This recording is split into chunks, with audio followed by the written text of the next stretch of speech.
Let us now see the conventions followed while writing a chemical reaction.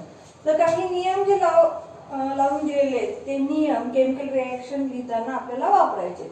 तर कुठले नियम आहेत? तर फर्स्ट बघूया आपण कन्व्हेन्शन कुठला आहे. First, while writing a chemical reactions आपण आता सपोज एखादी रिएक्शन आपण त्याच्यामध्ये एक्झाम्पल म्हणून घेणार आहे. जेव्हा आपण एखादी केमिकल रिएक्शन लिहितो तेव्हा प्रोडक्ट आणि रिएक्टंट कुठल्या साईडला लिहिलं पाहिजे हे नियम ठरवून दिलेले. Reactant always write on the left hand side and product always write on a right hand side. In a chemical reaction reactants always written on left hand side and products always written on right hand side. This is the first conventions used for writing a chemical equation. Reactants always writes on the left hand side and product always writes on the right hand side. Suppose reaction आपण मागे पाहिलेली reaction परत बघूया. Copper sulphate plus zinc dust. हे reaction मध्ये काय तयार होतं? Zinc sulphate plus copper. आधी कॉपर लिहिलं तरी चालतं किंवा आधी झिंक सल्फेट लिहिलं तरी चालतं. तर याच्यामध्ये रिएक्टर कोण आहे? कॉपर सल्फेट आणि झिंक. प्रोडक्ट कोण आहे? झिंक सल्फेट आणि कॉपर. हे काय? प्रोडक्ट्स आपण कुठल्या साइडला लिहिलेले आहेत? Right hand side. आणि रिएक्टंट कुठल्या साइडला लिहिलेले आहेत? Left hand side. म्हणजे रिएक्टंट नेहमी कुठल्या बाजूला लिहायचे तुम्हाला? लेफ्ट हँड साइडला. आणि प्रोडक्ट नेहमी कुठे लिहायचे? राईट हँड साइडला. आणि बिटवीन देम एरो. हा जो एरो दिसतो का हे त्याचं हेड असतं आणि हे त्याचं टेल असतं. Head point towards the products and tail points towards the reactant. म्हणजे फर्स्ट कन्व्हेन्शन काय? Reactant always write on a left hand side and product always write on a right hand side. Copper sulphate and zinc are the reactors आणि zinc sulphate and copper are the products. And in between the reactant and products write the arrow. Its heads towards the products and tail towards the reactants. लक्षात आलं ना? आता जर समजा 2 किंवा 3 किती reactant असू शकतात? प्रोडक्ट्स पण किती तयार होऊ शकतात? If 2 or more reactant or 2 or more products, they are linked with a plus sign. When 2 or more reactants or products, they are linked with plus sign between them. त्यांच्यामध्ये कुठलं sign द्यायचं तुम्हाला? Plus sign. जसं की बघा इथे किती reactant आहेत? 2. एक कॉपर सल्फेट आणि दुसरा झिंक. त्याच्यामध्ये आपण काय दिलेलं आहे? Plus sign. प्रोडक्ट पण इथे किती तयार झालेले? 2. झिंक सल्फेट आणि कॉपर. याच्यामध्ये पण आपण काय दिलेलं आहे? Plus sign. जर रिएक्टंट हे 2 पेक्षा जास्त असतील तरी सुद्धा ते कुठल्या साइननी कनेक्ट करायचे? Plus sign. प्रोडक्ट सुद्धा जर 2 पेक्षा जास्त असतील तर ते कुठल्या साइननी काय कनेक्ट करणार आहेत तुम्ही? प्लस साइननी. हे झालं सेकंड कन्व्हेन्शन. आता बघा थर्ड. जर आपल्याला रिएक्शन मोर इन्फॉर्मेटिव्ह करायची असेल, आणखीन इन्फॉर्मेशन त्याची मोर इन्फॉर्मेटिव्ह म्हणजे रिएक्शन पाहिले की आपल्याला सगळ्या गोष्टी समजल्या पाहिजेत, तेव्हा त्याला म्हणायचं more informative. Then physical states of the reactant and products are mentioned in a chemical equation. Physical states of reactant and products are mentioned in a chemical equation. कशामध्ये मेन्शन करायचं आहे? केमिकल इक्वेशन मध्ये. मग कोणत्या physical म्हणजे physical states आहेत? Solid, liquid and gases. मग solid दाखवायचं असेल तर सॉलिड साठी काय करायचं? तर स्मॉल एस. लिक्विड दाखवायचं असेल तर लिक्विड साठी काय करणार तुम्ही स्मॉल एल कशामध्ये ब्रॅकेट मध्ये आणि गॅसियस असेल तर स्मॉल जी ब्रॅकेट. जर रिएक्शन तुम्हाला जास्त इन्फॉर्मेटिव्ह बनवायचे असेल तर फिजिकल स्टेट इथं मेन्शन करणं फार महत्त्वाचं आहे. म्हणजे कोणते फिजिकल स्टेट आहेत तीन सॉलिड लिक्विड आणि गॅसियस. सॉलिड असेल तर एस, लिक्विड असेल तर एल आणि गॅसियस असेल तर स्मॉल जी. हे सगळे स्मॉल लेटर असतात आणि कशामध्ये डिनोट करायचे तुम्हाला ब्रॅकेट मध्ये डिनोट करायचे. जर समजा बऱ्याच वेळेला काय होतं प्रोडक्ट मध्ये जर गॅसियस असेल तर आपण जी च्या ऐवजी त्याला arrow, upward arrow, upward direction instead of a G. जर प्रोडक्ट रिएक्टंट नाही, जर का प्रोडक्ट हा गॅसियस असेल तर आपण अपवर्ड डायरेक्शन मध्ये एरो दाखवू शकतो इन्स्टेड ऑफ जी. जर प्रोडक्ट्स मध्ये जर एखादा सॉलिड प्रेसिपिटेट तयार होत असेल तर तिथे आपण असा डाउनवर्ड एरो दाखवू शकतो. डाउनवर्ड डायरेक्शन मध्ये एरो दाखवू शकतो इन्स्टेड ऑफ जी. आपण कशाच्या ऐवजी इन्स्टेड ऑफ यस सॉलिडच्या ऐवजी आपण कुठला एरो दाखवू शकतो तिथं डाउनवर्ड एरो. आणि हा कोणता आहे अपवर्ड एरो. अपवर्ड डायरेक्शन मध्ये असेल तर इन्स्टेड ऑफ जी आपण फक्त एरो दाखवला तरी चालतो. फॉर एक्झाम्पल समजा आपण एक तुम्हाला ह्याचं एक्झाम्पल देते की आपण ह्याच्यानंतर एक्झाम्पल पाहणार आहे तरी पण एक एक्झाम्पल बघा. C+O2 इज इक्वल टू काय CO2. आता हा काय आहे कार्बन. कार्बन कुठल्या स्टेट मध्ये असतो सॉलिड. ऑक्सिजन कुठल्या स्टेट मध्ये असतो गॅसियस. आणि तयार काय झालं कार्बन डायऑक्साइड. कार्बन डायऑक्साइड हा कसा गॅसियस आहे तर तुम्ही कार्बन डायऑक्साइडला असं एरोनी सुद्धा दाखवू शकता. ठीक आहे. तर आपण नेक्स्ट कन्व्हेन्शन्स बघूया. जर समजा ह्याच्यामध्ये रिएक्शन मध्ये सोल्युशन आपण जर वॉटर मध्ये बनवलेले असतील solution in water they are called as a aqueous state. त्याला कसली स्टेट म्हणतो आपण aqueous state. Solution in a water जर सोल्युशन असतील रिएक्शन मध्ये इफ द सोल्युशन्स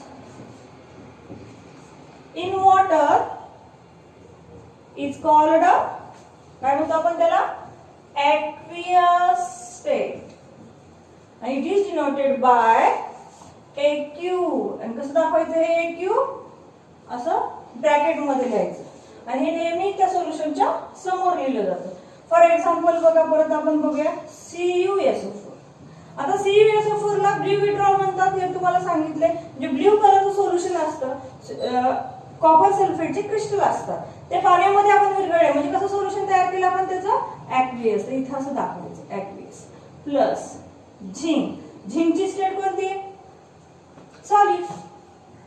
आपण इथं स्टेट मेन्शन केलंय म्हणजे तुम्हाला पाहताच कळेल की हे पाण्यामध्ये बनवलेलं सोल्युशन आहे. हे सॉलिड स्टेट आहे. तयार झालेलं कोण आहे कलरलेस झिंक सल्फेट. हे पण कसं आहे ॲक्वियस प्लस कॉपरचे काय तिथं पार्टिकल्स म्हणजे कॉपर कुठल्या स्टेट मध्ये तिथं तयार झालेले सॉलिड स्टेट. म्हणजे जर का तुम्ही इथं त्याच्या फिजिकल स्टेट मेन्शन केल्या तर ही तुम्हाला त्या केमिकल रिएक्शन बद्दल आणखी इन्फॉर्मेशन देते. जर का समजा आपण केमिकल रिएक्शन मध्ये हीट बाहेरून दिली जर का आपण त्याला हीट बाहेरून दिली एखादी केमिकल रिएक्शन घडून येण्यासाठी हीट द्यावी लागते. जर का तुम्ही त्याला हीट बाहेरून देत असताल तर ती सुद्धा तुम्हाला मेन्शन करावी लागते. आणि ती हीट जर का एरोवर मेन्शन केली तर ती आपण ट्रायंगल मध्ये मेन्शन करतो. कशामध्ये ट्रायंगल. बघा परत एक्झाम्पल बघू आपण CaCO3 कॅल्शियम कार्बोनेट. कॅल्शियम कार्बोनेटला जर तुम्ही हीट केलं तर ते डिकम्पोज होतं. म्हणजे हीट तुम्ही त्याला बाहेरून देताय मग हे ट्रायंगल कुठे दाखवणार तुम्ही ह्या एरोवर दाखवणार. आणि इथं काय तयार होणार आहे मग CaO प्लस CO2 हा गॅस बाहेर पडणार आहे. तुम्ही त्याला अशा एरोनी सुद्धा दाखवू शकता. ह्याची स्टेट कोणती आहे सॉलिड. ह्याची स्टेट कोणती आहे मग तयार होणारा हा सुद्धा कोण असतो सॉलिड आणि हा कोण आहे गॅसियस. जी किंवा एरो दोन्ही पैकी एक. दोन्ही लिहायचं नाही जी पण लिहायचं एरो पण लिहायचं असं नसतं. एक तर जी लिहा किंवा हा एरो पडा.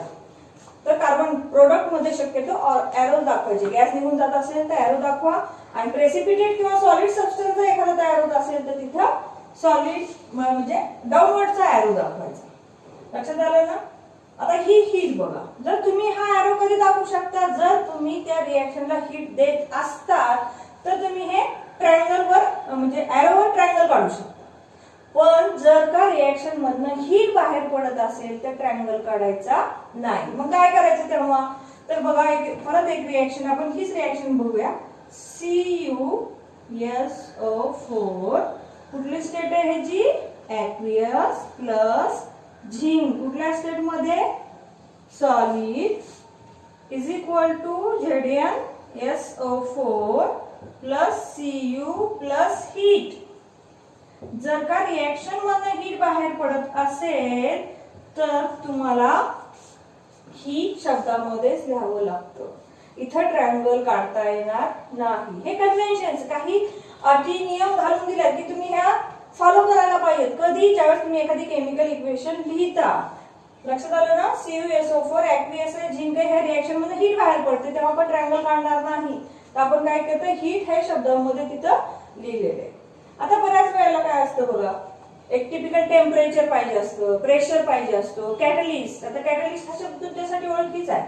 कॅटलिस्ट म्हणजे कोण? They do not take part in a chemical reaction but influence speed of the reaction. हे कॅटलिस्ट असेल तर हे सगळे तुम्हाला ह्या एरोच्या अबोव किंवा बिलो लिहावे लागतात. विशिष्ट टेम्परेचर दिलं असेल, विशिष्ट प्रेशर असेल किंवा विशिष्ट एखादा कॅटलिस्ट असेल तर तो तुम्हाला कुठे मेन्शन करावा लागतो? एरोवर. फॉर एक्झाम्पल बघूया आपण. Vegetable oil react with hydrogen gas at 60 degrees Celsius in presence of nickel catalyst. कोणता कॅटलिस्ट आहे इथं? निकेल. तर बघा व्हेजिटेबल ऑइल आपण ह्याला वर्ड इक्वेशन मध्ये लिहूया कारण हे जे फॉर्म्युले फार मोठे आहेत.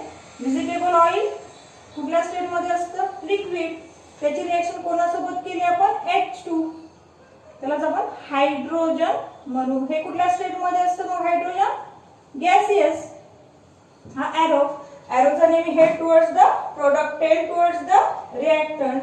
मग ह्याच्यामधनं काय तयार होतं? तो व्हेजिटेबल घी किंवा वनस्पती घी असं म्हणू शकता. व्हेजिटेबल ऑइल पासून काय तयार होतं? वनस्पती किंवा इन शॉर्ट तुम्ही फक्त घी म्हणू शकता. घी हे कुठल्या स्टेट मध्ये? मग सॉलिड स्टेट मध्ये. पण ही रिएक्शन विदाउट कॅटलिस्ट होते का? नाही. तर तुम्हाला काय करावं लागतं? मग ह्या एरोवर कॅटलिस्ट मेन्शन करा, वर करा किंवा खाली करा, आणि टेम्परेचर सुद्धा मेन्शन करायचंय. कोणतं टेम्परेचर होतं इथं? 60 डिग्री सेल्सिअस. व्हेजिटेबल ऑइलचं जर रिडक्शन झालं, हायड्रोजन गॅस जेव्हा ऍड होतो त्याला म्हणतो आपण रिडक्शन, तेव्हा काय तयार होतं? घी तयार होतं. आता बघा आणखीन एक शेवटचा नियम आहे, तो म्हणजे काय? तर जेव्हा आपण रिएक्शन लिहितो ना तेव्हा ती रिएक्शन पूर्णपणे आपल्याला समजावी म्हणून रिएक्शनच्या स्टेट तर लिहिणं आवश्यकच आहे, पण त्या रिएक्शन मध्ये जे रिएक्टंट किंवा प्रोडक्ट भाग घेतायत त्यांचं कॉन्सन्ट्रेशन काय आहे, ते डायल्यूट आहेत का कॉन्सन्ट्रेटेड आहेत, त्याचे नाव लिहिणं सुद्धा आवश्यक आहे. फॉर एक्झाम्पल बघा, एक एक्झाम्पल आहे copper plus nitric acid. Copper plus nitric acid. आता इथं काय तयार होणार आहे? कॉपर नाइट्रेट तयार होणार आहे. तर बघा कॉपर नाइट्रेट CuNO3 ट्वाइस. हे कॉपर आहे, हे नाइट्रिक ऍसिड आहे, तर ह्याच्या खाली त्यांचे नाव लिहा. कॉपर नाइट्रिक ऍसिड आणि कोण तयार झालं? Copper nitrate. आणि ह्या रिएक्शन मधनं काय तयार होणार आहे? काय तयार होणार आहे? NO2 आणि H2O. तर हा NO2 पॉइझनस असतो, पॉइझनस नायट्रोजन डायऑक्साइड.